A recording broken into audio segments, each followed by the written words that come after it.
Et je veux toucher surtout le thème de logo. Parce que si l'Église continue d'évoluer, parce que dans vos discours, vous avez annoncé, parlé aussi de papa qui prie pour les enfants, ce qui était déjà d'ailleurs sur la couverture, que les enfants fassent mieux qu'eux.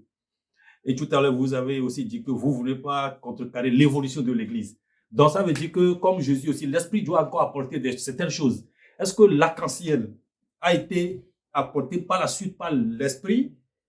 Et je vais finir, hein.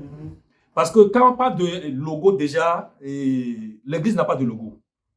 Ce n'est pas des signes, des symboles qu'on appelle de logo. Les logos, ce sont des codes.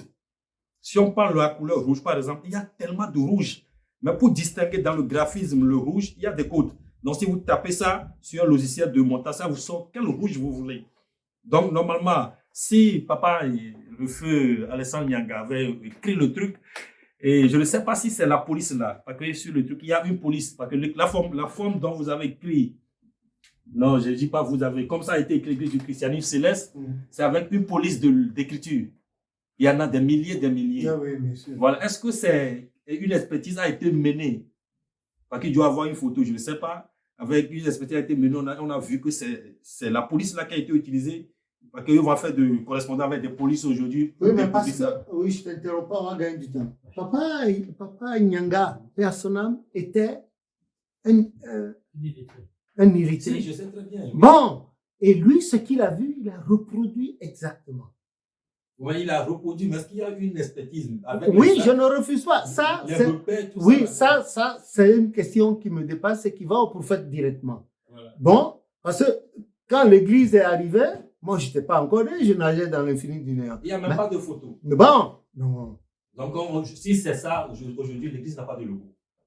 Non, ce que je... Non, l'Église a un logo. Non, un signe plutôt. Bon, si tu veux, comme tu veux, bon, tu peux l'appeler comme ça. Certains ont dit de Jésus qu'il était un maître, les Rosicruciens. C'était le quoi? Le plus grand des maîtres. Le grand maître, c'était ça. Mais pour nous, Jésus-Christ n'était pas le plus grand des maîtres. Il était à Philippiens 2, c'est ça, à partir du verset 9 jusqu'à... Voilà, c'était le Fils de Dieu, Et Romain a certifié en disant, Romains 9, 5, il dit, Dieu bénit éternellement, que son nom soit béni. Donc, ce qu'il a vu dans l'irréel, le non-fait, il a rapporté à chose. Papa Oshofa, quand il a commencé l'église, il n'y avait pas de nom. Il a commencé comme ça seulement. Et c'est après, le nom est arrivé de cette manière, mais écrit de cette manière-là, que nous appelons, nous autres là, appelons logo. Et c'est resté tout le temps ainsi jusqu'à la disparition physique du fondateur de l'église. Donc, quand il a quitté, des intellectuels qui ne l'ont pas connu, ou qui l'ont connu mais qui étaient très loin de lui, ont dit, ah non, normalement ça doit être comme ça. Même la trilogie que nous utilisons, Jéhovah, Jésus-Christ, Saint-Michel, d'autres disaient, au lieu de dire Saint-Michel, pourquoi ne pas dire Jéhovah, Jésus-Christ, Saint-Esprit?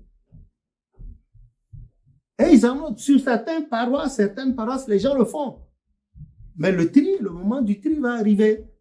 Ce que tu sais, donc tu es convaincu, tu continues de marcher là-dessus, le rétributeur vient, il va faire la part des choses, c'est comme ça. Mais franchement, là, c'est très pertinent parce que ce que vous soulevez là, mais je crois qu'il y a un grand travail là, parce que déjà, toute structure ne se reconnaît pas son identité. Et là, c'est le souci, on n'a pas d'identité. Parce que par exemple, si on prend l'œil là a été pris sur Internet, la croix, tout. Normalement, un logo et tout ça, c'est un peu compliqué, mais je préfère qu'on revienne sur ça. C'est normal. On n'a fait que reproduire. Voilà, mais en reproduisant, on ne parle pas de logo. Puisqu'on a pris pour quelqu'un. Oui, je ne refuse pas. Oui. C'est de cette même manière, certains disent Jésus est le Fils de Dieu. D'autres disent c'est le plus grand maître. Le grand maître. D'autres disent même que c'est le prophète. Bon. Les musulmans disent que c'est un prophète. Donc, c'est comme ça, tu comprends. C'est à ta manière que tu rends ce que tu sens. Et moi, je rends, non pas à ma manière, mais ce qui a toujours été fait. Ce qu'il a toujours dit et fait. C'est ce que je rapporte. Voilà. Oui, mais en tout cas, je préfère pas que... Je vais finir avec ça. Hein. Donc, quand on parle de lac, parce qu'il y a des codes, il y a des repères exponentiels, tout ça là, si on rentre un peu dans l'arithmétique, dans la géométrie. Donc, ça doit être écrit en fait. Donc, si c'est la même chose qu'on voit là-bas, même chose, on regarde ailleurs. Par exemple, on prend l'appareil, il n'y a pas que l'appareil reconnaît tout ça, en fait. C'est pourquoi je suis un peu plus précis sur le graphisme. Oui, Donc, à ce niveau, il serait important que vous meniez ici. Il faut travailler un travail, c'est franchement. Et puis, moi, je ne vous aime pas dans cette église quand je vois des choses comme ça, quoi. Moi, je vais t'ajouter au passage Oui. que moi, je ne peux pas faire ce travail de graphisme.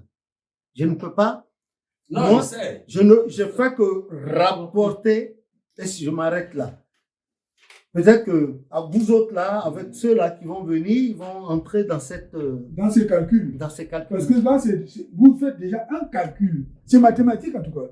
Oui, mais Parce que quand vous parlez de géométrique, parce que quand vous parlez de géométrie, on rentre déjà dans les mathématiques. Alors, tout à l'heure, j'ai répondu à la question devancier là-bas. Je lui ai dit que l'église, là, est une église initiatique. Bon, en comparaison, je dis, je vais prendre des comparaisons. Tout ce que vous voyez dans les Bibles un peu partout, chez les gens qui font même chez les pharaons, alors, est quelque chose qui est absolument confidentiel et pour un cercle fermé. Mais subitement, on voit quelqu'un qui n'a même pas été à l'école et qui vient vous montrer des choses que les rois gardent jalousement pour ne pas donner aux subordonnés parce que au point que le pape Jean-Paul II en 81 a reconnu publiquement que en serrant la main à Papa Ochofa à la bourse là, il a été, on l'a attrapé, on vole, hein, et il a dit que l'église du christianisme céleste, c'est une grande église de Dieu, Papa Ochofa, un grand serviteur de Dieu, et il a parlé de l'unité des églises. Mais ceux qui l'ont suivi, les conseils, tout ça, ils ont enlevé ça. C'est justement